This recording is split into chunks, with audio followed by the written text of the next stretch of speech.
The Sunshine Journal presents the Taxpayers Association of Indian River County 2024 Sheriff's Debate.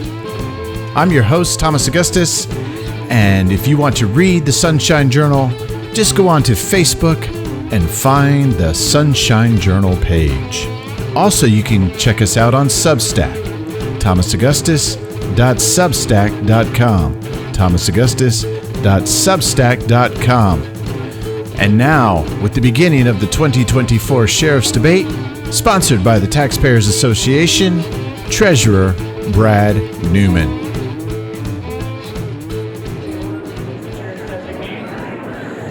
Welcome everyone, my name is Brad Newman and I serve as Treasurer for the Taxpayers Association of Indian River County. There is nothing like opening a Sheriff's Debate when your grandfather was a former sheriff and is in attendance. I'd like to give a special thanks to Gary Wheeler's new toy, the Tesla Model Y, for enticing him to drive from Tennessee to Florida for a visit.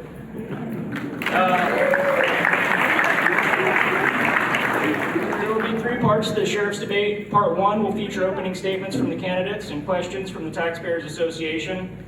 Part 2 will feature one question from the Law Enforcement Deputies Union and one question from the School District of Indian River County.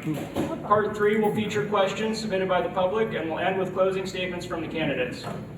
We've publicly advertised the opportunity to submit questions to our Taxpayers Association via email over the past month. Before the debate begins, we'll have a brief entrance ceremony to properly and patriotically kick off this special event. We will make welcome our Taxpayers Association Board, the presiding officers for the debate, and finally the candidates for sheriff one by one, starting with the incumbent and proceeding by the order in which they filed to run for office. Then we will ask you all to please stand for a singing of the Star-Spangled Banner, the Pledge of Allegiance, and an invocation from our chaplain. Our president will thank some key individuals and promptly begin the debate.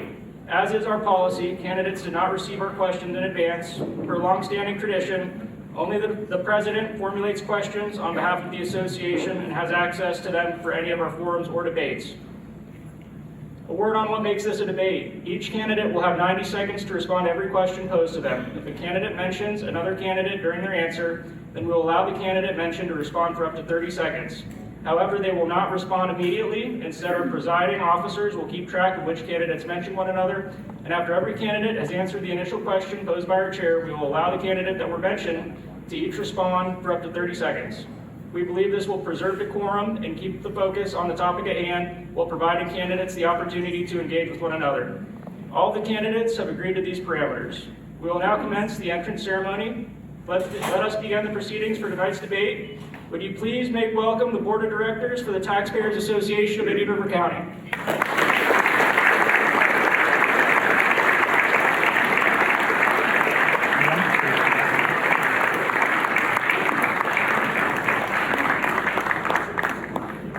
We'll have three presiding officers for the debate. Lance Lunsford, President of the Taxpayers Association of Indian River County, will serve as chair. He will be joined by two vice chairs to assist with the management of the debate. Sonny Lula, Head of School District Oversight for Taxpayers Association, and Reverend Joe Lagaria, Pastor, First Baptist Church of Vero Beach, and our association's official chaplain. Thank you all for your attention as my role is now complete. Let's have a great debate. Please make welcome the presiding officers for the evening.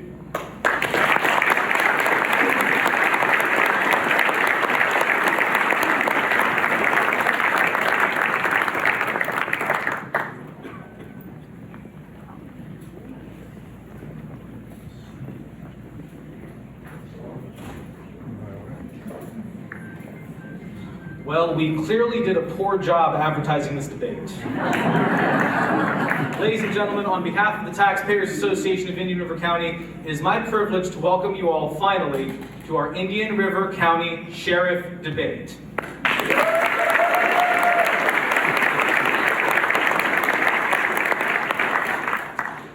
I will not keep you too long. We got a lot to get to this evening. First and foremost, I want to just say that Ben Franklin said that this republic is ours if we could keep it, and that requires an informed and engaged citizenry. Seeing the fact that all of us could be doing anything else on Monday night, but we're all here watching an important governmental function, a debate among the candidates for sheriff, I think we're doing pretty good in Indian River County at keeping this republic. Thank you all for being here.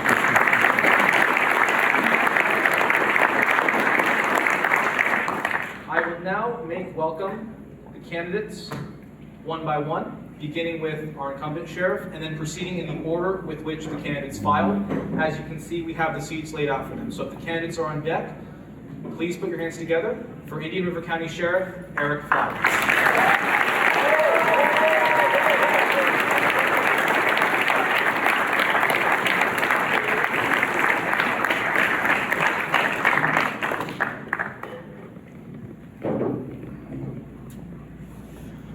Retired banking executive and civil rights activist, Deborah Cooney.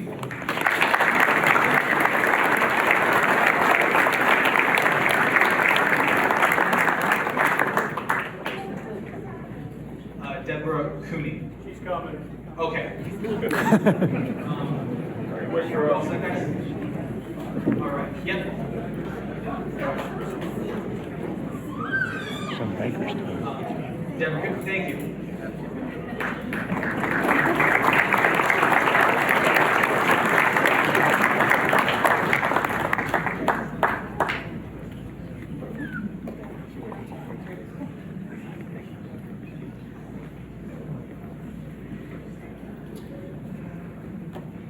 Fells Mayor Chief of Police and Assistant City Manager, Keith Taxpayers.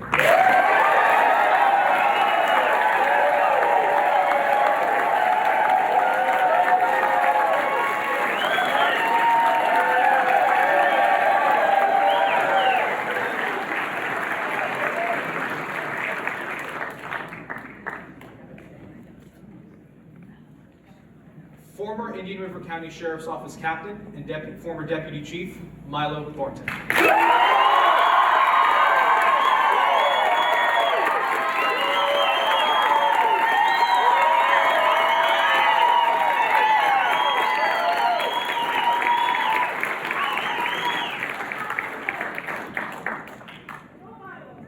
Now that we have all the candidates out here, we're going to start this off the right way. We're going to have the singing of the national anthem, followed by the Pledge of Allegiance and an invocation. Would you please welcome the incomparable Muffy Charles, and please stand as we sing our national anthem.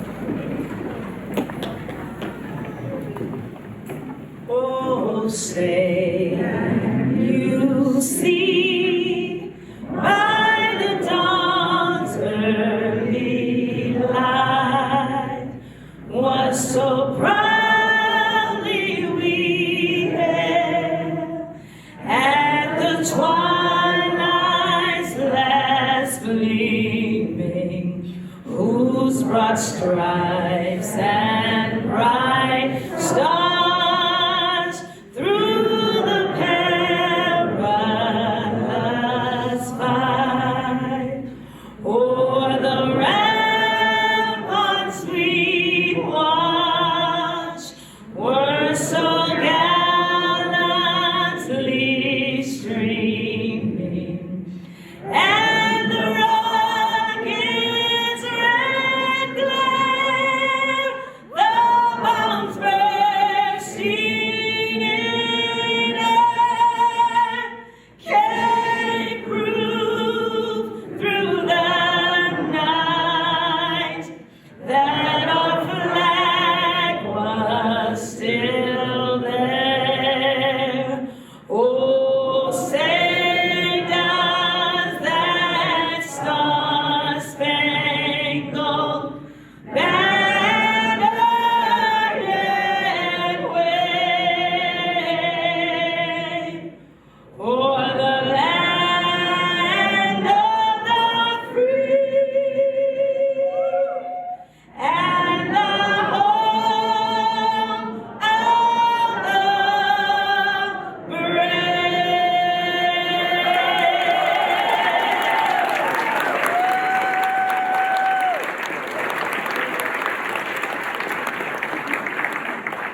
Now, would you please welcome a very special person in our community.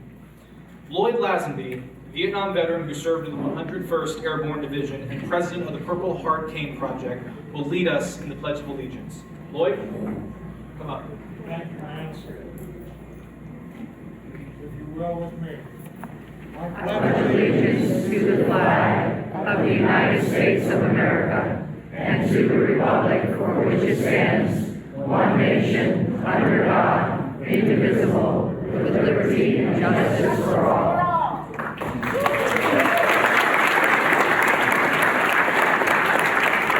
Thank you, Lord. One more item, and then we can sit down. Please welcome the chaplain for the Taxpayers Association of Indian River County and the pastor of First Baptist Church. It's also my pastor, so I better be on good behavior this evening. Reverend Joe Roy.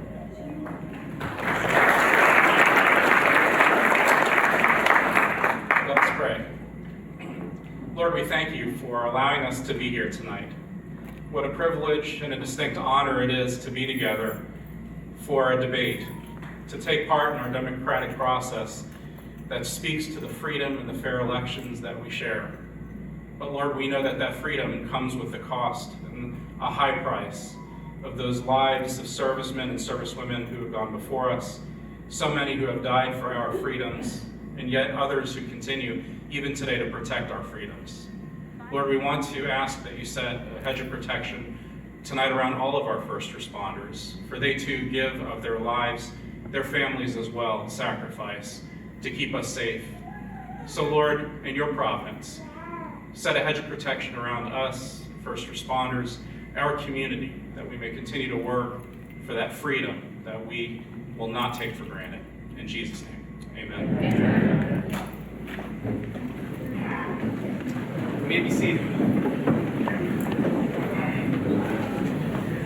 A couple of important thank yous I need to make before we begin. First of all, I want to thank our presiding officers, Joe and Sunny, for assisting me with the management of this debate. Second, we are joined by many of our county's elected officials, and we have a lot here tonight, but I just want to recognize a few who are representing their entire governments. First of all, we are joined by Susan Adams, chair of our county commission, is here, as well as Terry Herrenborg, chairwoman of our school board.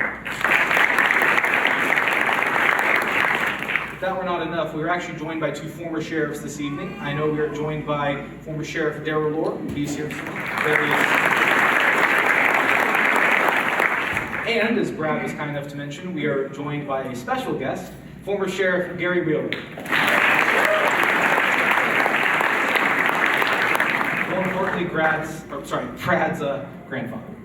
All right, Brad went over the rules of the debate. We're about to get started, but I also want to take the opportunity to thank two people who this event would not be possible without. First of all, we're here joined by Lulich and attorneys, and specifically Jordan Lulich, who we are grateful for sponsoring our debate this evening.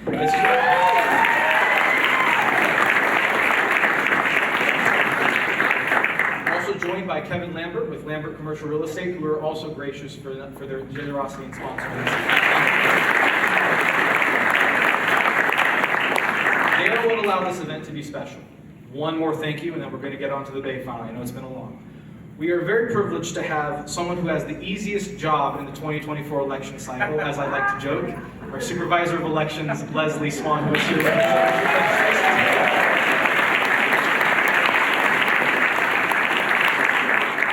All right, grabbing over the parts of this debate, let's get started.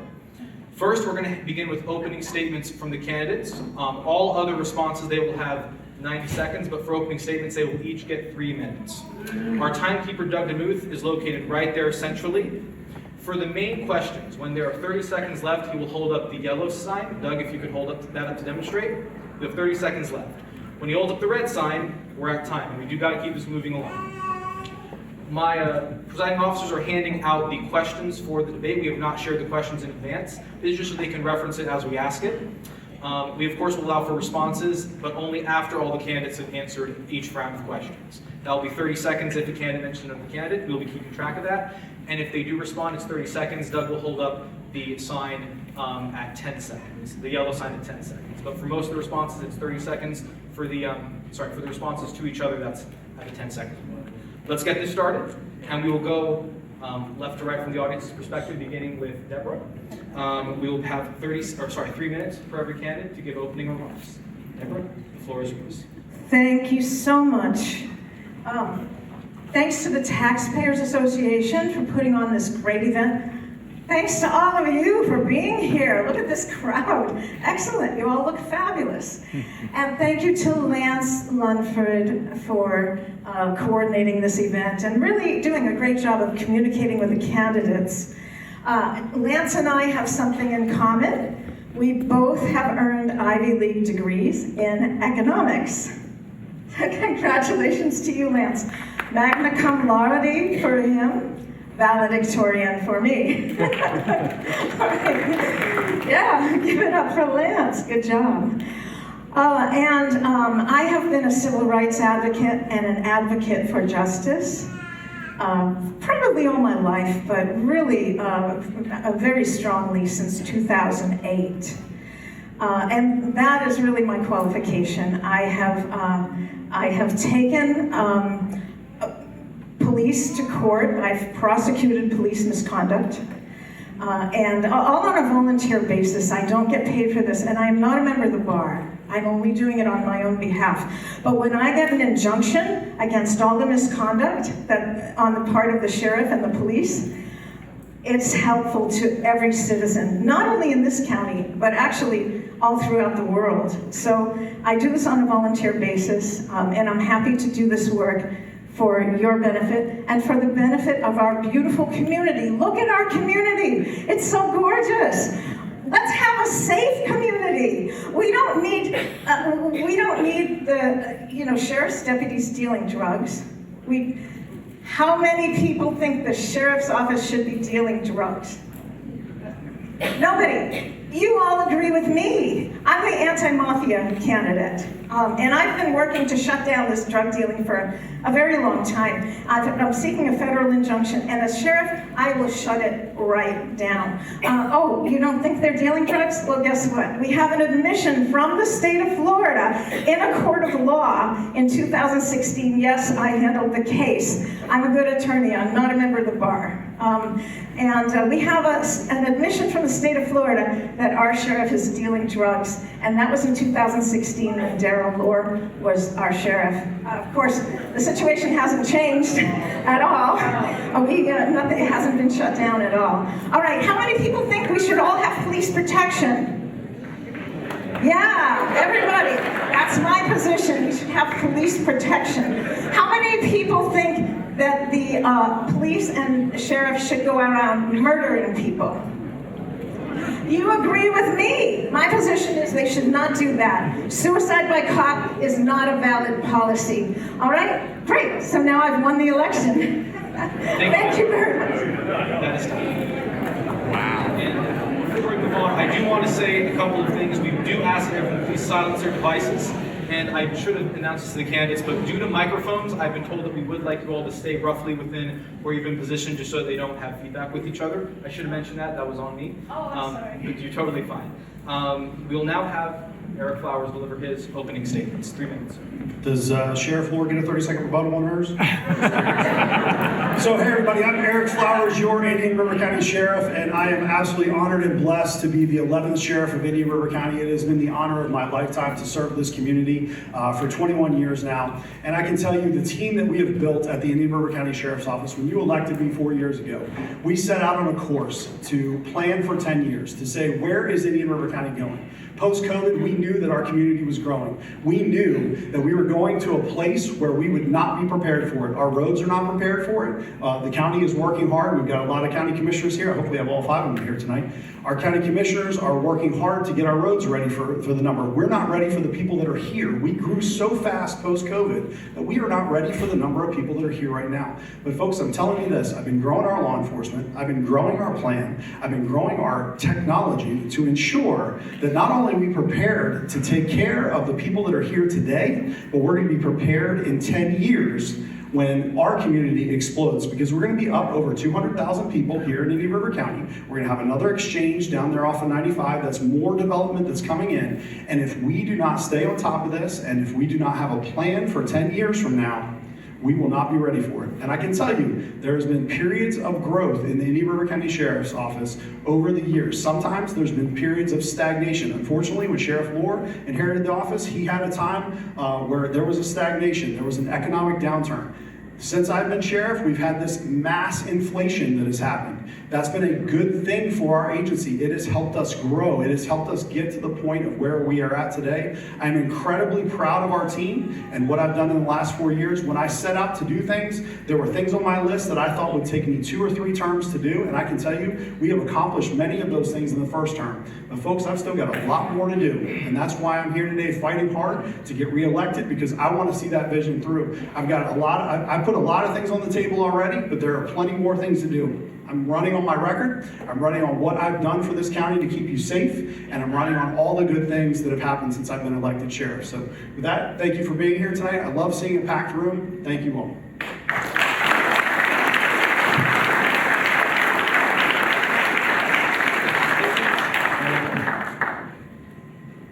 Before I get started, I'll always give honor to my Lord and Savior for giving me this opportunity and for his continuous grace and mercy.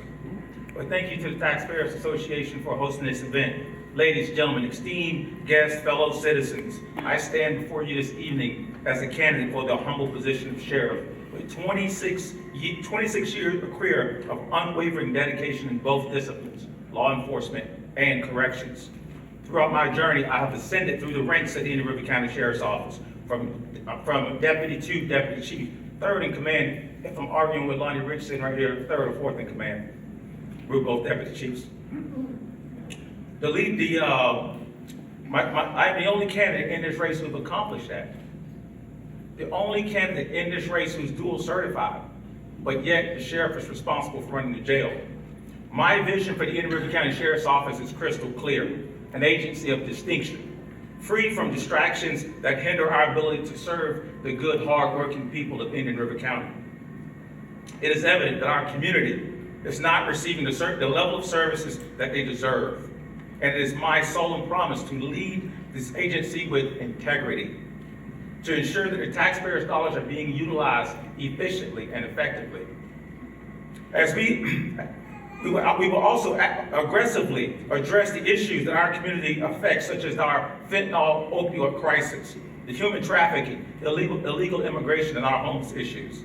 The men and the women of Indian River County Sheriff's Office deserve a leader who will uphold those high standards and quality of life that each and every one of you expect and deserve. And as your sheriff, I pledge to preserve those standards with unwavering dedication and a relentless pursuit of justice.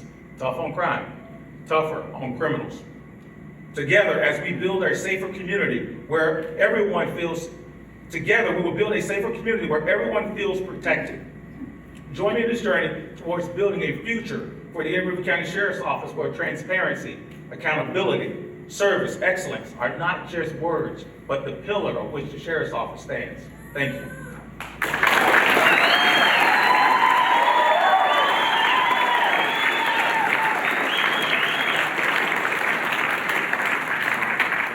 3 minutes. Keith Touchberry. Can you hear me all? No.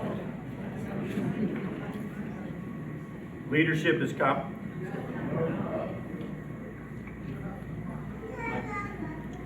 about now? I'd rather put it down here. You're starting the clock now, right? Leadership is compromised, morale is low, and the budget is skyrocketing. My name is Keith Touchberry, and I want to be your sheriff.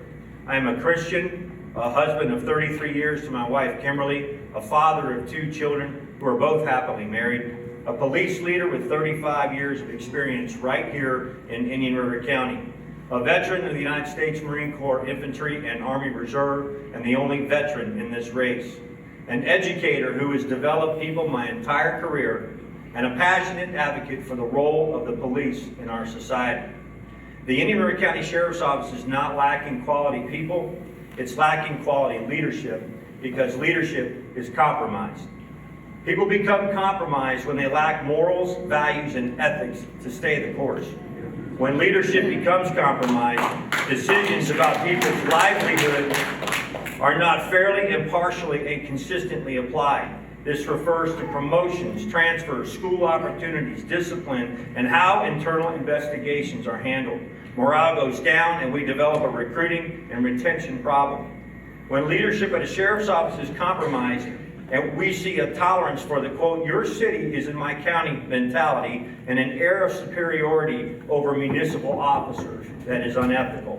We have seen high-risk search warrants served in our cities without first de-escalating. This means our police departments are unaware of high-risk police activities in their jurisdiction. Just ask the Sebastian Police Department, who on one occasion dispatched their officers to investigate men with guns running into a house, only to learn that it was our sheriff's office serving a search warrant. Leadership with a steady hand on the helm of their ship prevent compromise and being compromised themselves. Yet that leadership is off course, that ship is off course and taking on water. I get the impression the budget is skyrocketing, thinking that more money will help save that ship. Budget increases over the past 3 years exceeded the previous 12, and now they want an additional $8.2 million this fiscal year. They also want a $3.2 million K-9 training facility in the next 3 years, and after that a $5.8 million auditorium and classroom. My passion about the role of police in society means I understand our primary duty is to maintain the public trust. After hearing all of this then, it should come as no surprise that many municipal officers in Indian River County and their leaders do not trust the leadership culture at the sheriff's office. They haven't maintained it. If voters are okay with that ship being off course and taking on water, or if they just want to rearrange the deck chairs, then vote accordingly. But voters should believe that what I am saying and have their own experiences to back it up, want a new leader at the helm, a leader not part of that culture, and that leader is me. Let's give the community a sheriff they can trust and the sheriff personnel the leadership they deserve. They are worth it. Vote Keith Taxpayers for sheriff.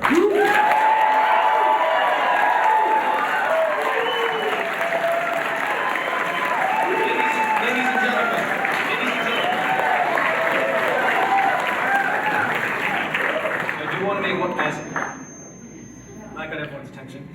One thing Brad said at the very beginning of this, we please do not applaud during the debate because it takes time away from the candidates. We want to get through everything. We've got a packed house. We want to respect your time. We want to respect the candidates' time. We will now move on to the first question that we've presented the candidates with. Hoping the microphone is still working by the time this is over. The first question to the candidates. What do you believe is the greatest threat facing the citizens of Indian River County? And in line with that tactical assessment, what will you do to better protect the safety and well-being of all residents? We'll begin with Eric, continuing in the same order, ending with Devin. 90 seconds for all candidates.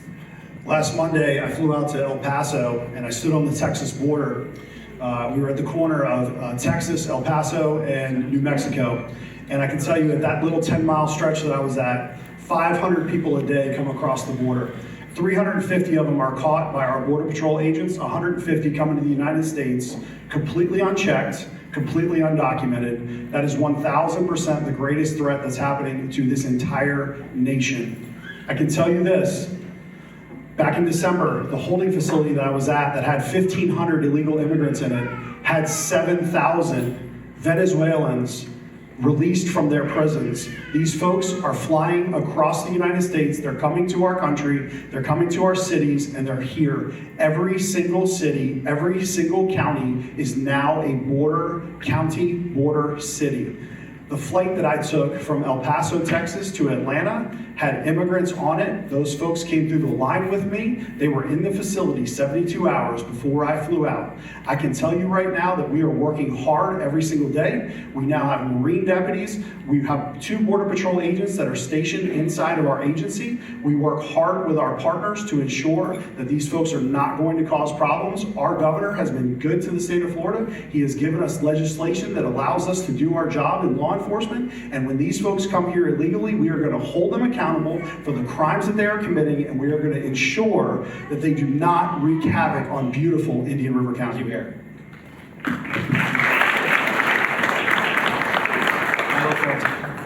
So illegal immigration is not just a distant concern, it's a reality that touches our shores, our borders, our neighborhoods, and causes safety issues for us. On March 1st, 2024, 27 individuals entered our community through the Sebastian Inlet. Over a month later, April 19th of 2024, 6 individuals were taken into custody, leaving that very same inlet. The incidents are not just isolated to our community. They're in our neighbor community, which is St. Lucie County. It was not until I formally announced in April of 2023, when I will be pursuing the office of sheriff and publicly spoke about the wasted spending of our Operation Stone Garden funds and the lack of enforcement on our inlet and beaches, that it was decided to deploy our resources in those areas. It has always been my impression that great sheriffs are proactive, not reactive. The Department of Justice has revealed a startling stat.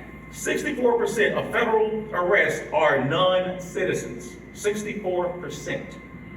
It is a clear indication that illegal immigration is not just a mere issue, but a significant challenge to the demands, and immediate attention and action needs to happen. As a candidate for sheriff, I'm committed to upholding the laws and enforcing all illegal immigration laws. Our communities, our county's safety and well-being are paramount, and we cannot turn a blind eye to. Milo, thank you for your time. We're at 90 seconds. Thank you.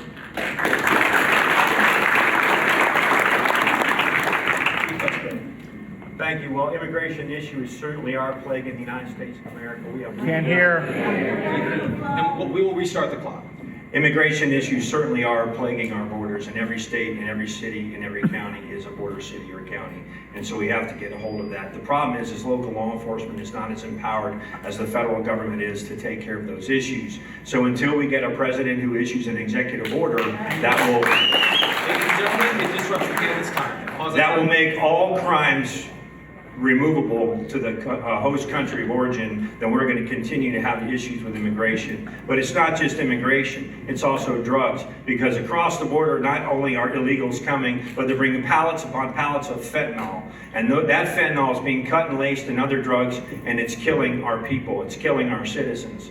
And finally, we have to be cognizant of artificial intelligence and what that can do to the world that we live in. So to be prepared for this, we have to engage our citizenry. We have to empower them with knowledge so that they understand how to protect themselves from these evils that are plaguing all of us. We have to make sure that our officers are trained so that they have the latest, are equipped with the latest knowledge and technology to combat those issues. And then we have to continue to evolve as a learning organization, because that is the only way that we can professionalize our industry, is to evolve from a learning standpoint. Thank you.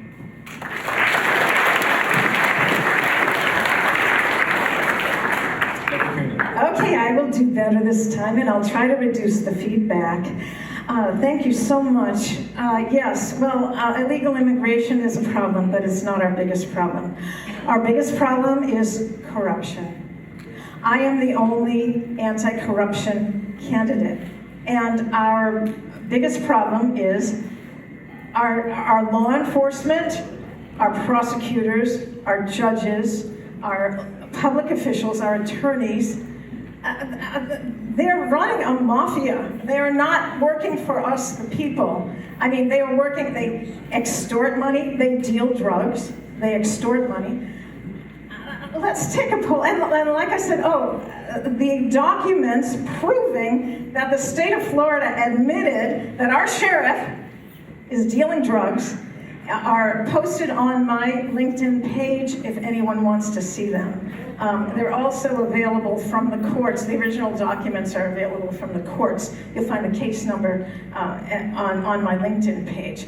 Okay, corruption is our biggest problem. I'm the anti-corruption candidate. I am the only anti-mafia candidate. I don't think our town should be run by the mafia. I don't think our law enforcement officers should be committing crimes against law-abiding people. Who thinks that they should? All right, we have one criminal in the back and the rest of you are law-abiding. Thank you so much. You agree with me on the issues. I've won. Thank you. It is the opinion of the presiding officers that Eric Flowers will get 30 seconds to respond because Deborah Cooney mentioned Eric Flowers in that statement. I didn't mention Eric Flowers. Oh. Yes. I did not mention Eric Flowers. Did I mention that mental health is a major problem for our country? I did not mention Eric Flowers.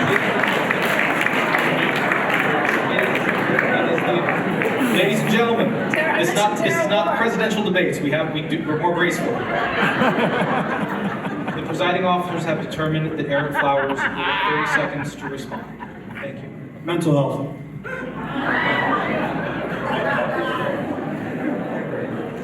On to the second question. And this question will begin with Milo Thornton and continue to go into the same order.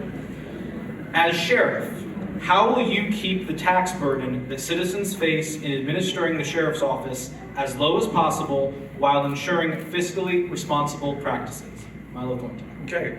It is critical that we not only fulfill the duties effectively, but we also be responsible for managing our resources that our community trusts us with. At the heart of our financial strategy, is a strategic plan that sets the course for the sheriff's office. When drafting our budget, my administration will prioritize meeting the concerns and needs of today by keeping an eye on the future.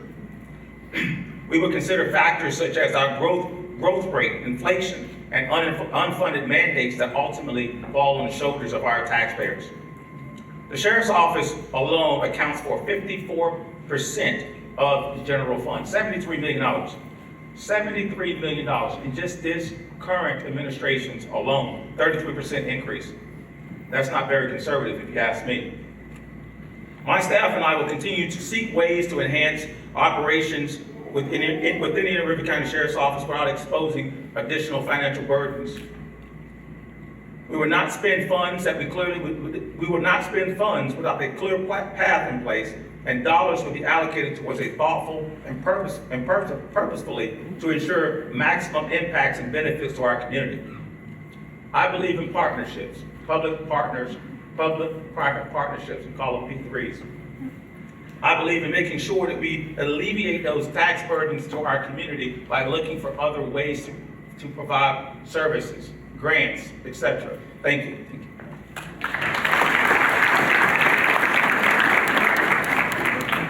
Keith Touchberry. And compassion for mental health. Ladies and gentlemen, it disrupts the candidate's time. Pause the time and give This it is an easy one, Lance. Needs not wants. That's how we curtail budget increases, and that's how we protect our community, by asking for the money that we need to take care of the business at hand. But we don't ask for money for vacant funded positions that never get filled.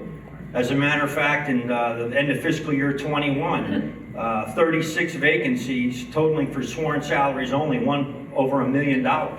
And if all that money was budgeted and they only returned just over 300, where'd our money go? Let's look at fiscal year ending 22, where no money was returned, but the amount of money that adds up for salary and benefits just for sworn alone for the 60 vacancies, $2.7 million. If that money was fully budgeted, where did it go? Nothing was returned. 57 vacancies at the end of fiscal year 33, $1.8 million, only $206,000 returned. When I campaigned against the incumbent, he pledged to squeeze every penny. He's spending every penny, ladies and gentlemen, and he's gone on record with the county budget office that what he asked for will get spent despite vacant funded positions at the end of the fiscal year. Where's our money?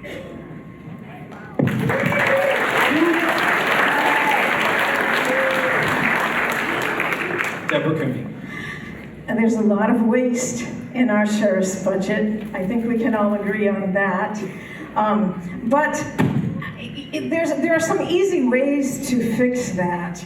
One is, let's get the sheriff out of the business of dealing drugs. Let's get the sheriff out of the business of arresting law-abiding people without probable cause. We've done some surveys, and we've estimated 40% or so of the people that are arrested in Indian River County have not committed a crime. Not only haven't they committed a crime, but there is no probable cause of a crime. The legal definition of false arrest or wrongful arrest is arrest without probable cause, in violation of the Fourth Amendment. We have a constitution, ladies and gentlemen. We just don't follow it. So as sheriff, I would restore our constitutional rights. I would stop all the waste that's happening in the sheriff's budget.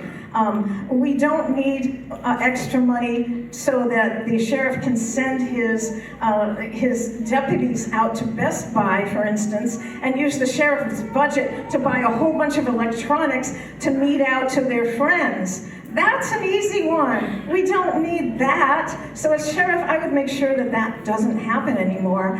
And false arrest, oh my gosh, that's 40% of our budget. That's 50% of our budget right there. Stop dealing drugs. We don't even need law enforcement anymore. Thank you. Eric Flowers. All right, so I've been attacked on my budget. So 3 times I've gone before the county commission to get my budget approved. 3 times I've had a 5-0 vote to support my budget. 3 times my budget has support from the county budget office. I've never once had a single opposing vote on anything that I brought before the county.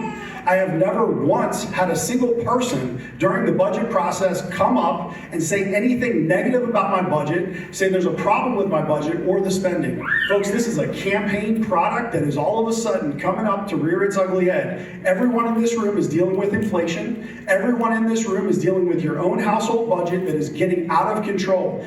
Absolutely, would I love to be able to spend less and do more? Absolutely. But these men and women that put their lives on the line every single day deserve to get paid. And I have fought to make sure that happens. We have put a pay plan in, and every dollar that has been sent to the sheriff's office has gone in the pockets. Look, here's your dollar. This is your tax dollar that you guys sent me, right? 75 cents of it, 3/4, goes right into Tony Lee's pocket. Here you go, Tony. There's your 75 cents. You know what that leaves me? 1/4 to buy bullets, dog food, cars, gas, everything else, helicopter blades. I got 25 cents.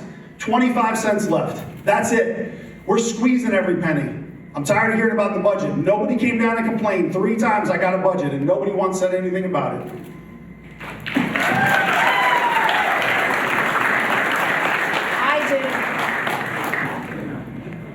The presiding officers have determined that Eric Flowers will get a response because he was mentioned by Deborah Cooney and Keith Touchberry. 30 seconds to respond. No other It candidates. was already all fired up, Lance. Okay, so again, just going back to that, we've done more with less. We've figured out ways to take your tax dollars and do good things with them. What these guys don't understand is that when you have a budget, we buy down for the next year so that we can save in taxpayers' dollars. So when we have capital expenses, if we can go ahead and purchase them in the current year and buy those things, that saves in the following year's budget, and that's where those dollars have gone. All right, ladies and gentlemen, this concludes part 1 of our debate. Those were questions submitted by the Taxpayers Association of Indian River County. I had the privilege of presenting them as president. Now we will have a novel part of our forums. We're going to have 2 community stakeholders come up and present a question. The first question will be presented by Phil Doherty of the Law Enforcement Deputies Union. While it comes up here, I'll announce the second individual presenting question will be Mr. Eric Seymour, Assistant Superintendent, on behalf of the School District of Indian River County. Both of these organizations are significant stakeholders that the Sheriff's Office must deal with. So first we will have the President of the Law Enforcement Deputies Union present his question.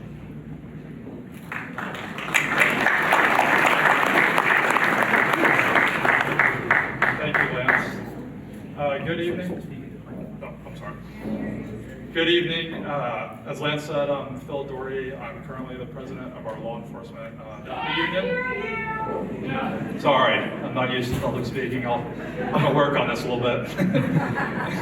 On behalf of the union members, we would like to congratulate all of the candidates for being here and taking their time and efforts to run for Sheriff of Indian River County. And also thank you all for your dedication and service to our community.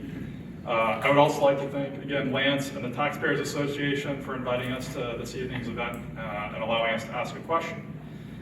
So with that said, our question is a major issue in law enforcement across the nation right now comes with recruiting and retention.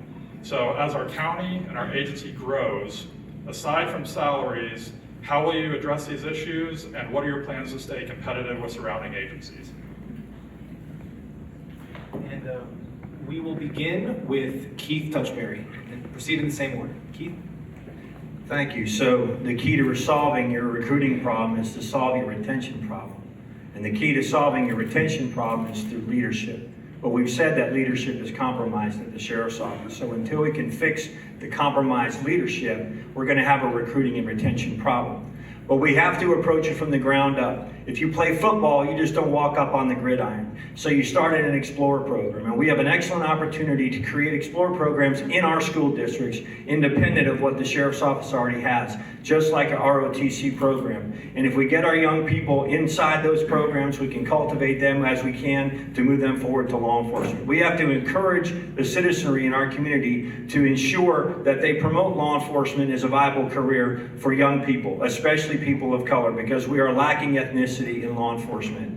And finally, we have to offer the best pay, salary, incentives, and tangible benefits. But the ultimate thing that retains people is, do they feel valued? Do they feel like a sense of worth, purpose, belonging, and are their competencies being developed? If they don't feel valued, they're not going to value one another. And if they don't value one another, then you're going to have fragmentation in your organization, which is what we have. And nobody wants to work for an organization like that. Organizational reputations precede themselves outside of the area, and down at the police academy, they talk about agencies all the time. And right now, they're not saying very high things about the Indian River County Sheriff's Office from a leadership culture standpoint. Thank you.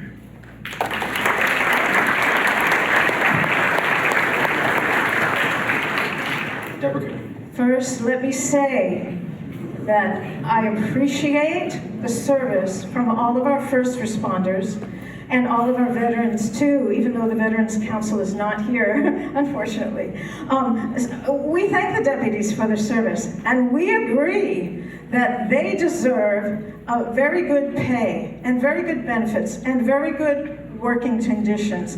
In fact, my platform calls for an increase in pay to keep up with inflation, which is running rampant right now. The only thing that I disagree with the union on is the union thinks that the deputies should go around committing crimes, murdering people, dealing drugs, scot-free. And I disagree. I strongly disagree with that. That is not in the public interest. That is not justice. So the dirty deputies that are murdering people, the Pat Whites, the Scott Spazzatos, the Luthers, the Jonathan Lozado, the list goes on. Those deputies are murderers. They need to be held accountable, okay? The deputies who are doing a good job. Thank you. You like the murderers or you don't like the murderers? Personally, I'm going to put a stop to that. No more murdering in the sheriff's department. We are going to take care of the people and keep them safe, not murder them. Thank you, Deborah. Thank you. That's my position. Eric Flowers. All right, so there's some things that have been said here tonight that are just not factual. We have 6 people who are currently processing for corrections deputies. So I have 0 openings in corrections. To the north of us in Brevard County, they have 80 vacancies. We've hired 5 or 6 corrections deputies just in the last couple months. On the law enforcement side, I have 6 openings. Out of our entire agency, 565 positions, I have 6 law enforcement openings. Folks, there are agencies around the country that have hundreds. If you go to Jacksonville, there are hundreds. So for us to have 6 is indicative of the leadership that we have. The idea that our reputation is not good is just false. We are on this TV show, On Patrol Live. I get more feedback on that than anywhere that I go. And I can tell you that people are seeing the professionalism. They're seeing the job that we're doing. One of the hallmarks of my leadership has been I am not a top-down leader. I am allowed, because I pay my sergeants, lieutenants, captains good money, I expect them to make decisions. And so when the leadership of the Indian River County Sheriff's Office is attacked, you're not just attacking me, you are attacking leaders at every single level inside the agency. And folks, if you want to be the leader of the agency, you can't attack those folks. These are good people that put their lives on the line every single day at every single level. And I'm proud of our entire team. There's no reason for those folks to be attacked. They're doing a fantastic job. The spending that happens around there, those folks are making good decisions for you every single day. And I'll tell you this, because we are keeping you safe and we're showing that.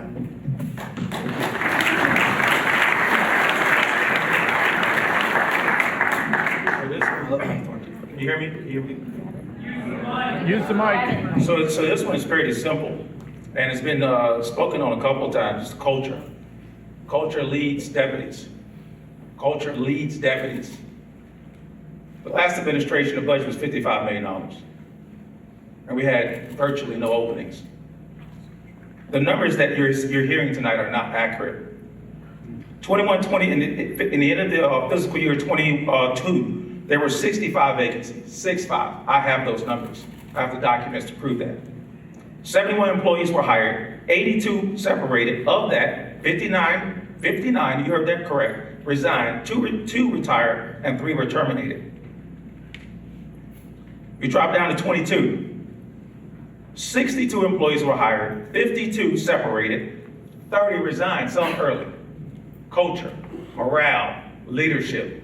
Those are the things that keep deputies. Some deputies will stay and work in this area for the funds that they're receiving if they're treated properly.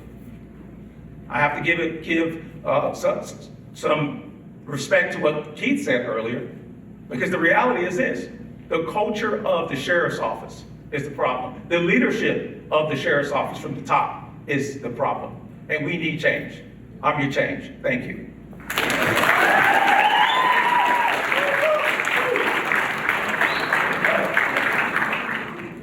Perfect. We will now have the second question presented from our community stakeholders, namely from the School District of Indian River County, and we are delighted to have Eric Seymour, Assistant Superintendent, here to represent Dr. Moore in the school.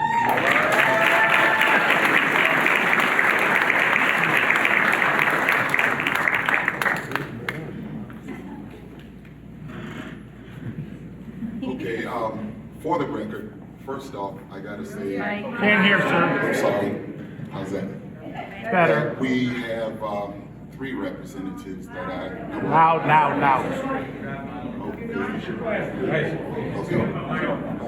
Thank you. It, being 6'7", you know, hey.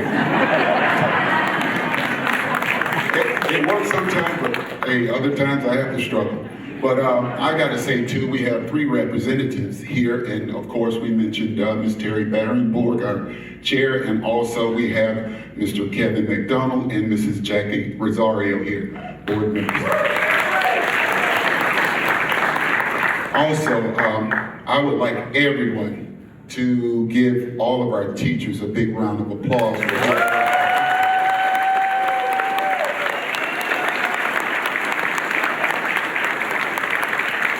So what we have accomplished, we want to continue, and without you, it will not happen. And we want to pursue the best that we can for students and every individual to have a fair chance in life, to be here making decisions someday when they get out of high school. Also, I gotta say too, on behalf of Dr. Moore and our cabinet, we also applaud you for your support, and we want to continue working with you. The School District of Indian River County and the Sheriff's Office has established a long-standing relationship to maximize the safety, the security of our students and staff within the district.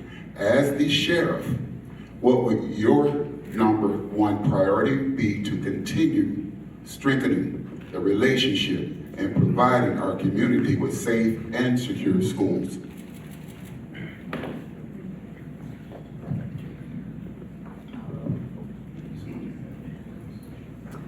We will begin. Usually I like to think I'm tall. We will begin with Deborah Cooney. Oh gosh. Ladies and gentlemen, please give candidates. We can begin with somebody else if you want. All right, I'm a very democratic sort of leader here, so you know what you all want, you should get, as long as it's in accordance with the law and with justice. I'm an advocate for justice. The schools, I'm a teacher, so I mean I'm all for education. So the schools must be a safe place. I'll tell you what's not safe. Having,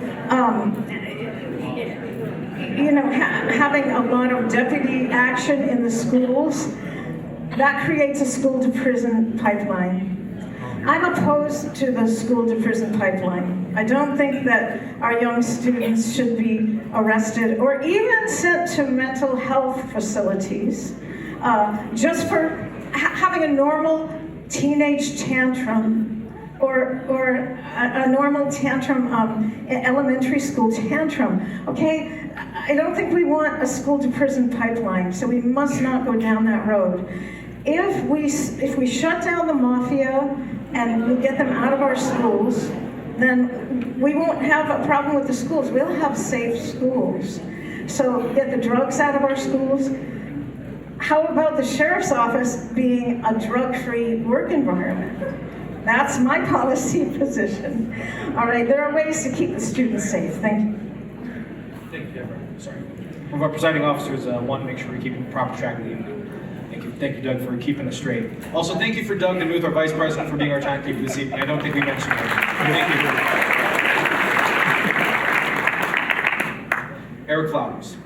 So since I've been in office, we've grown our school resource team. We now have 33 deputies assigned to school resource.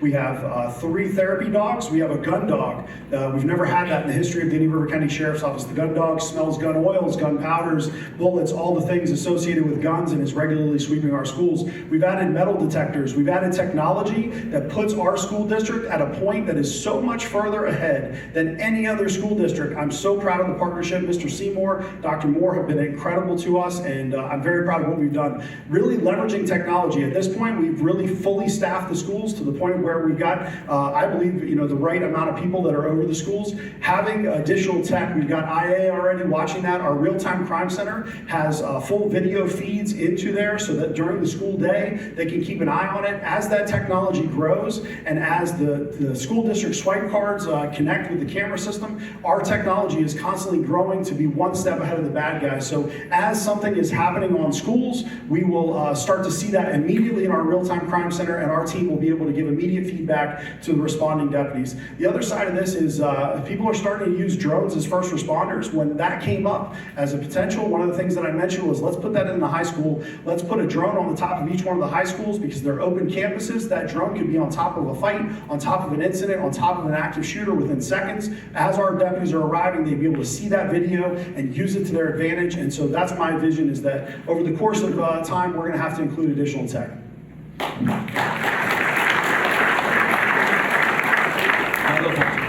So this one's a layup for me. So to improve our relationships with the school district, I will leverage my already existing reputation with as a former captain of the school safety division. With overseeing all 27 schools, safety remains our top priority. I will continue to enhance our collaboration.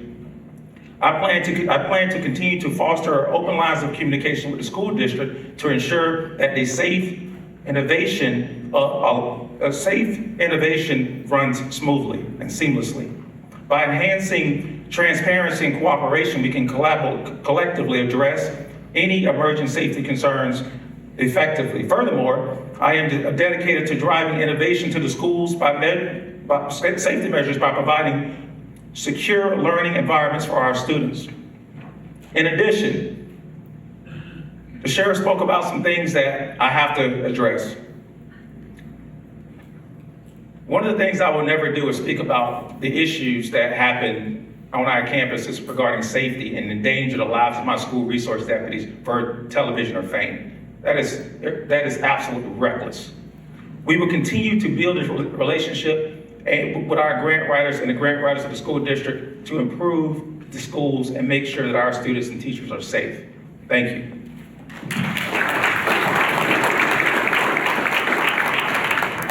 Keith Touchberry.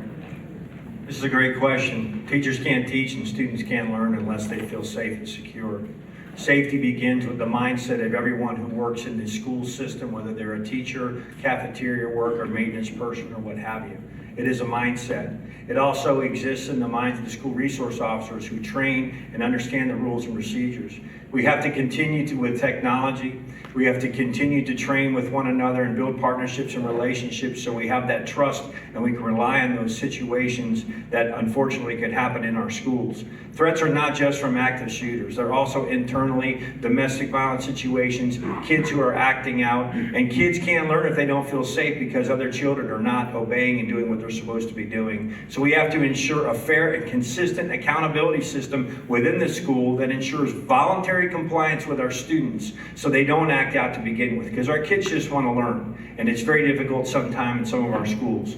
And I'd like to bring up a program that I started at Indian River State College. It's the only one in the nation. We started in the wake of the Marjorie Stoneman Douglas shooting. It's called FERDIS. Please look it up. It's an acronym for Future Educators Response to Emergency Situations. We are preparing future educators now while they're still in college at IRSC. We have been talked about in the halls of Washington, D.C. I have briefed the Commissioner Manny Diaz about this program, and as a result of that briefing, when I was the president of the Florida Police Chiefs Association, he agreed to expand this program to every college in Florida that has an education degree program. That's the kind of vision I bring to the table, and that's the kind of leadership that I will provide you as your next sheriff. Thank you.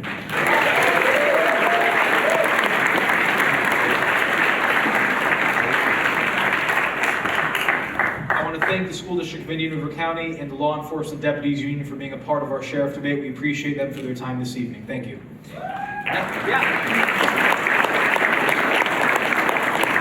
Now on to the final part of our debate.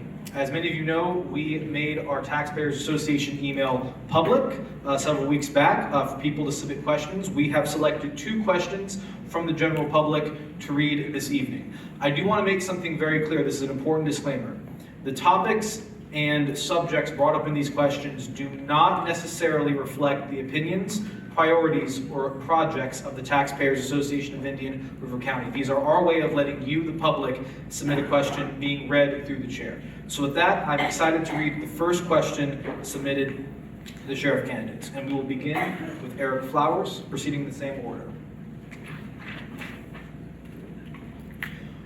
What qualities and skills, both personal and professional, do you think the members of the Sheriff's Department are seeking in their sheriff leading them? We begin with Eric Flowers. Without a doubt, the folks at the Indian River County Sheriff's Office are looking for a leader who has their back. Every day when you strap on your gun belt and you put your vest on and you go out there and you think, I might have to take a life today, the most important thing to you is the guy at the top of the chain going to support me if I have to do the thing that I signed up to do that not a single one of us ever want to have to do? That's what it boils down to. And I can tell you right now, for 3.5 years, every single time, if they do what's right, I'm going to have their back. If they don't, we'll hold them accountable. It's happened time and time again. We put in body cams. We've held our deputies accountable, but we've also held the public accountable. There have been times our complaints are significantly down as a result of those body cams. As a matter of fact, our lawsuits down 70% since I've taken office. We are absolutely making a difference in the lives of our employees and in the lives of our community. Our deputies love the body cams. That was one of those items early on that people were very concerned about, but we proved to them that we're not going to use it unless we need to use it. It's not something where we sit around and just watch body cams for no reason. It's something that's there to protect them, and it's there to protect the public. It's an important component of transparency, and these folks knowing that I have their back is absolutely the #1 item. And if you ask any law enforcement around the country, what are they looking for in a leader? They want to know that their leader's got their back. Thank you, Eric. Myla Thornton. Supporting deputies and having their back is one thing, but leading with transparency, accountability, and integrity is another.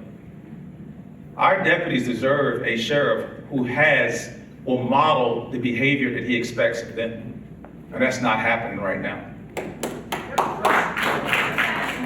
One of the things that you guys have to understand about deputies is I've been teaching deputies for 19 years at Indian River State College. I teach ethics. I teach all of the majority of the advanced courses.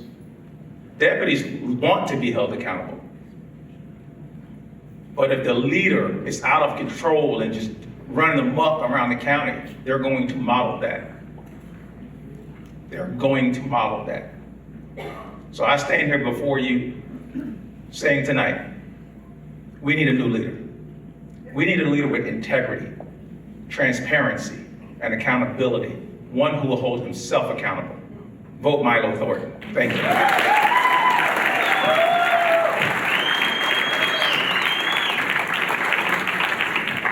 Keith Touchberry. I've been waiting for this question for 2 years. We want a sheriff who is honest, who sets the example, who does what they say and says what they do. We need a sheriff who has integrity, ethics, morals. We need a leader who sets high but achievable goals so the men and women not only feel challenged, but they have someone to look up to. Ladies and gentlemen, I've said this before. I went to the greatest school of leadership, and that's the United States Marine Corps. It is based on servant leadership. You take care of your people before you take care of yourself. You're not driven by self-interest, influenced by special interest. You are motivated by community interest. You do what you have to do because that's what you signed on to do, and that's what people expect you to do. And they expect you, when you raise your hand and you take that oath of office, that you meant it. And that's what people want in their sheriff. They want someone who they can trust, and absolutely they want someone who will have their back. That's what you're supposed to do. That's what good leaders do. And that's what Keith Touchberry will do as your next sheriff. Thank you.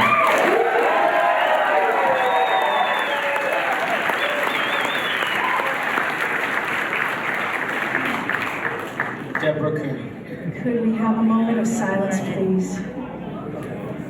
For Zachary Taylor Anderson. For Susan Teal. For Altirio Woods. For Vincent Savastano. For Byris Green. For Mitchell Martinez. All deceased at the hands of our sheriff and murderous deputies. May they rest in peace. I think they deserve better. I think they deserve a sheriff who is not a murderer, who is not a mafia hitman.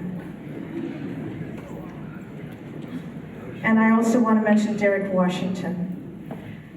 He's alive, but severely debilitated at the hands of our sheriff and the deputies. This must change. And under me, I will not allow a single deputy to murder a single citizen. All right. You want murder or you don't want murder? I'm sorry. If you want murder, you've got it. You've already got it. I don't want murder. I want a safe community. And anybody who wants a safe community, I'm willing to be their sheriff and make it so. Deborah Cooney for sheriff. Thank you, Deborah. The presiding officers have determined that Eric Flowers will get 30 seconds to respond to Deborah Cooney mentioned him, Milo Thornton mentioned him, and Keith Touchberry mentioned him. He will get 30 seconds to respond. The presiding officers have unanimously determined that. Thank you. Boy, I've been called a murderer, I've been called untruthful, and all kinds of stuff tonight. So here's the deal. I stood in front of you 4 years ago, and I promised you that we were going to put bad guys in jail, that we were going to make our community safe, that we were going to take care of our employees. I promised the employees that we would put in a step plan. Guess what? We got it the first year I was in office. I told you I was going to keep you safe. Residential burglaries down 34%. Auto burglaries down 32%. Grand theft auto 13% decrease. Our traffic homicides down 44% since 2018. I've come through with my promises, folks. Thank you, Eric.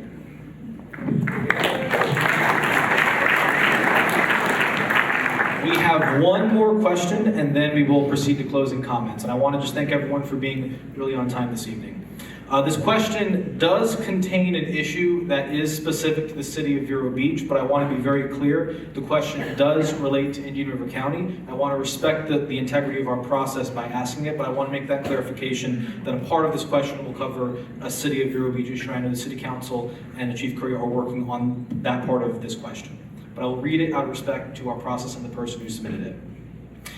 This person says, Indian River County has a major homeless problem. Parents cannot take their children to Pocahontas Park because it is overrun by vagrants. The library and many other parks and common areas across our county have the same problem. What will you do as sheriff to clean up the parks and streets to make Indian River County safer for families? I believe we will begin with Milo Thornton. This is a very good question. Through this journey, I've knocked on about 2,000 doors, door knocking, listening to the concerns of our community. Homelessness is one of those top issues that I keep hearing about. So I've already prepared and drafted a plan. It's called HOT, Homeless Outreach Team. Well, we will collaborate with the city of Vero Beach. Collaboration is one of those things right now that's foreign to the current agency. Collaboration. We will collaborate with them, collaborate with the Mental Health Association and our other nonprofit organizations. Our faith-based community, who are so giving to our homeless population, to come together and put a plan in place to deal with our homeless people, to get them off the streets. So many times, these folks just need to be reconnected with their loved ones. That's right. This task force that I'm going to put together will handle that. Homeless Outreach Team. Look out for it. Thank you.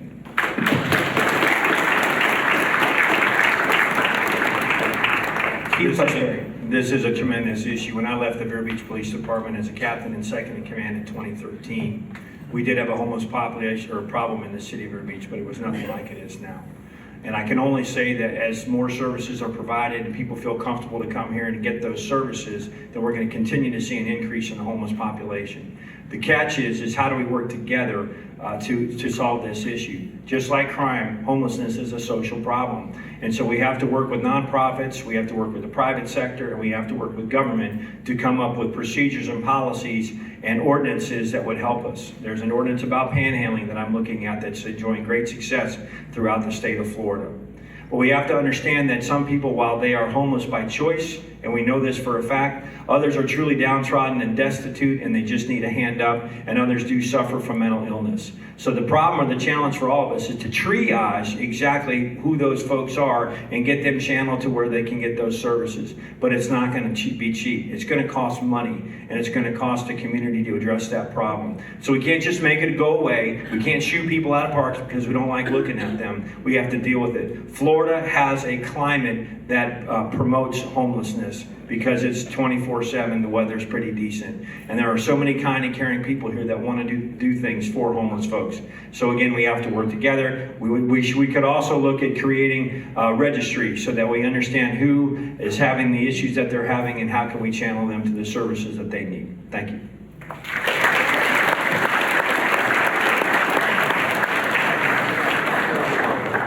Deborah Cooney. Homelessness is not a crime, and it should not be criminalized, and therefore it is not a police issue. However, some of the causes of homelessness are a police issue. Those issues, as sheriff, I will certainly address. One is our community is flooded with drugs. And a lot of the folks that are homeless are drug users or alcoholics, okay? That needs to change. So if we stop dealing the drugs and we shut down the mafia and we shut down their infiltration into our judges, our prosecutors, our attorneys, our law enforcement agencies, then we can solve the drug problem. I'm the anti-mafia candidate. I say no more drugs in Indian River County. Oh, and I should mention, I'm the only candidate that has gone on a record as to being a teetotaler. I do not use drugs, and I do not drink alcohol. And I have sworn this in court testimony many times. The other candidates haven't. Well, anyway, so that's one problem. The other problem is our sheriff's office, especially under Darrell Lord, but I think it's still going on, they are still, they're stealing people's houses right out from under them. And I can say this because I personally witnessed this, and I was a victim. The sheriff stole my home for 18 months.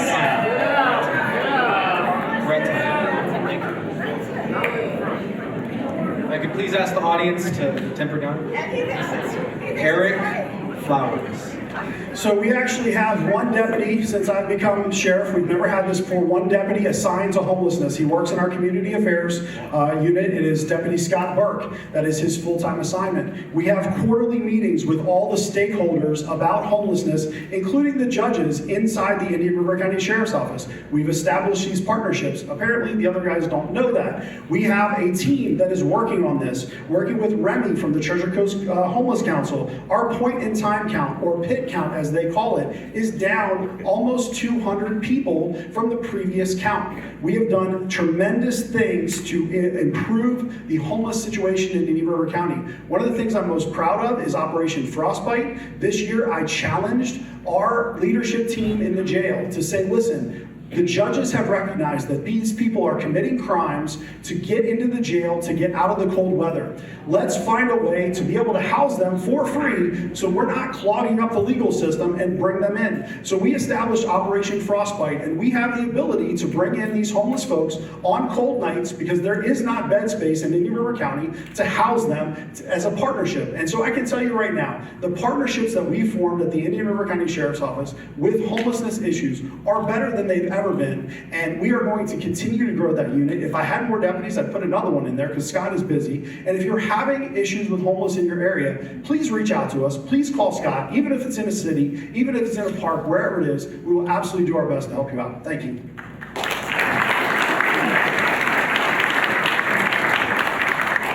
Now comes the easiest question I have to ask them.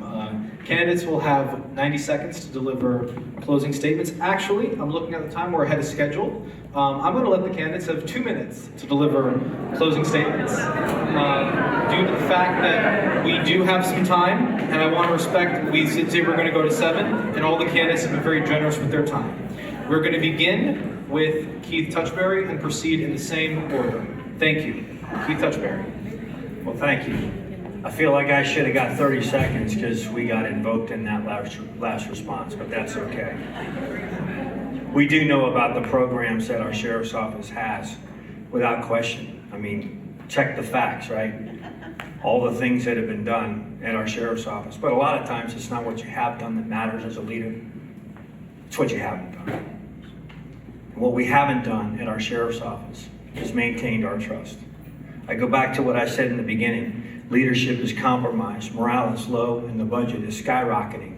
And they can talk about the budget all they want, but those numbers are real, and all you have to do is go to the budget office at the county to get that information, because they're not returning any money. But that's okay, because 2 years ago the law changed and said once a sheriff's budget is approved, they can spend it on whatever they want. And they don't have to go back to the commission for a budget revision. They certainly have to reconcile at the end of the fiscal year. Like last year, when all 5 constitutionals stood before the cameras and held up a big check and said, we are collectively returning $4.7 million. Sounds good, right? 1.3 was from the sheriff's office. Yet, promptly went up to the dais and said, we need 1.2 of that back.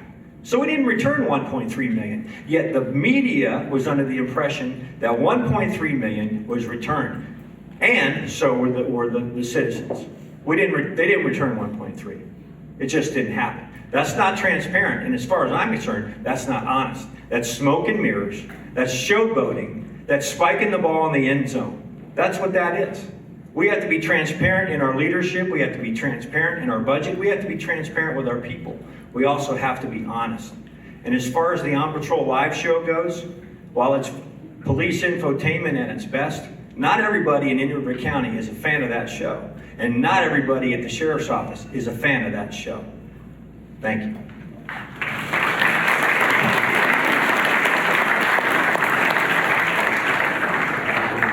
Deborah Cooney, closing statements. Okay. My husband was a veteran of the Air Force. May he rest in peace. And his father was the sheriff of Clark County, Georgia.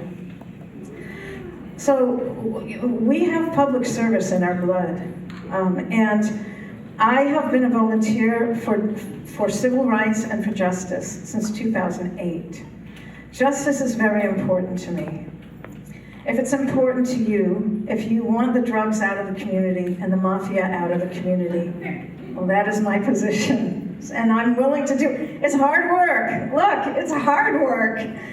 But I've been working hard for you folks for a very long time, asking nothing in return. And I will continue to do that as your sheriff. I want to mention that turning our county into a police state, a panopticon, a surveillance state is absolutely not an option, nor is it a solution. First of all, it violates the Fourth Amendment. And I think our Constitution needs to be upheld. Our Constitution is the highest law of the land. If we can't uphold that law, how can we uphold any law? I'm the law and order candidate. I think we need to obey the law. We need to bring the Sheriff's Department into compliance with the law. We need to bring the entire county and all of our public officials into compliance with the law. As sheriff, I will do that. And what's more, I've actually been doing that for many, many years on your behalf. And asking, I haven't been paid for it. I've asked nothing in return. Sir Robert Peel's 9 principles of policing. That is my platform. The police need to start respecting the people. Number 1, obey the law. The sheriff needs to obey the law. Number 2, enforce the law. Number 3, respect the citizens. Thank you. Deborah Cooney for Sharon. Thank you, Deborah. Eric Flowers, closing statements. I stand here today on the shoulder of giants. Sheriff Laura is here. Sheriff Gary Wheeler is here. God bless Sheriff Raymond. And I don't know if Sheriff Dobek made it out tonight, but I stand here on the shoulder of giants. And I can tell you this, each one of those men left a legacy on the sheriff's office. And in my first 4 years of office, I have left a legacy, the legacy that I promised you when you elected me. I put in technology, the license plate reader system, our real-time crime center. We have reduced our recidivism in the jail through partnerships with nonprofits. We have reduced the crime in this county. If my leadership is so bad, folks, if the budget is so out of control, why are these folks doing such a great job putting bad guys in jail every single day? It's because they're happy, because they're healthy. We've got Operation Be More Fit. They're able to work out on duty. They're able to do the things that they need to do to be good deputies. We've got programs like STAR, the Sheriff's Traumatic Advocate Response Team, where we check on each other. Hey, how you doing? You okay? Are you sure you're all right? Do you need help? Because we've seen way too many suicides in law enforcement around this country. All the things that I've enacted in the last 4 years have been part of my promise to you. And I can tell you this, folks, we don't need to change. You need to keep me going because I've got a lot more to do. We've done some incredible things in a short 3.5 years, and I can tell you my plan to continue on is amazing. We have so many more things to do. Technology is growing at a pace. We are very close right now with our real-time crime center, that when we get the next evolution of cameras hooked in, it's going to be almost impossible to commit a crime in Indian River County. These are lowball numbers here, folks. 32% decrease in auto burglary, 34% in residential burglary. That's what you put me in this job to do. We don't want people breaking into our house. We don't want people coming in and stealing out of our cars. And these men and women have done that. And it's because they're happy. It's because they enjoy coming to work every day. And it's because I have put policies in place to allow them to do their jobs. Folks, there are people here coming in droves to come work for me, and the reason they're doing that is because they say, you're that sheriff that lets us be a real cop. You're the guy that lets us pursue. You're the guy that lets us do the right thing. Vote Eric Flowers August 20th.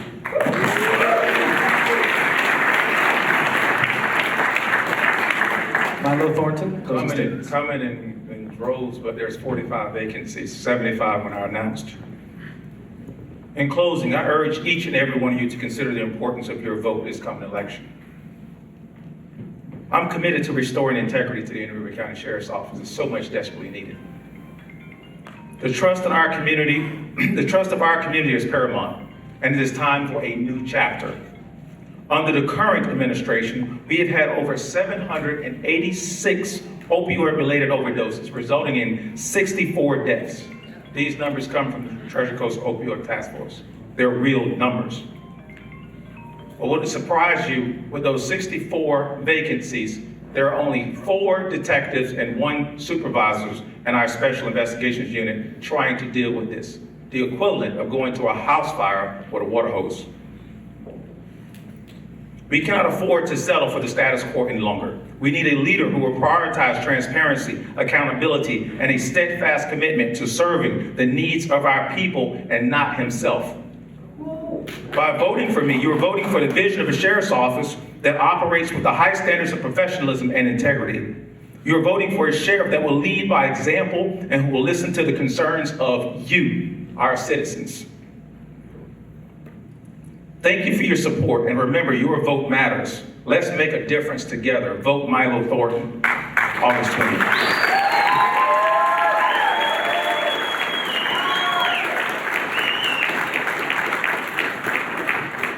Seeing as to how that is closing statements, we are at the conclusion of our sheriff debate.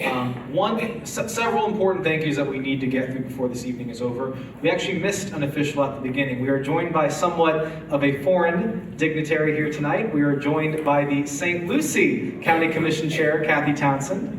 We're grateful to have dignitaries from the county. I also want to thank my board once again for the tremendous work and leadership they represent throughout the community. They are the unsung heroes. They are the leaders that are empowering this county as the firmament of our region to do all the great work that this association is intended to do. I want to thank the candidates for their time and dedication this evening. We do ask that they stay once I conclude this for a brief photo op. But there's one group of people that I think we all need to recognize. I'm going to ask that we stand and recognize them. This is a very large event, and it's important to recognize the law enforcement deputies who are here to protect our people. Thank you for your service to our county.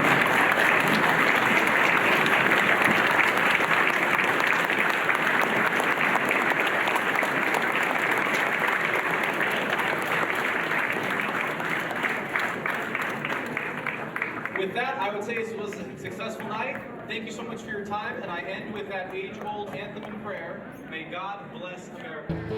This has been the Sunshine Journal's coverage of the 2024 Sheriff's Debate, sponsored by the Taxpayers Association of Indian River County. I am Thomas Augustus. You can reach the Sunshine Journal on Facebook at the Sunshine Journal page. That's on Facebook at the Sunshine Journal page. We are also on Substack. That is right. And that is thomasaugustus.substack.com. Also on X, Thomas_Augustus. The Sunshine Journal, walking in the light, feeling out of sight.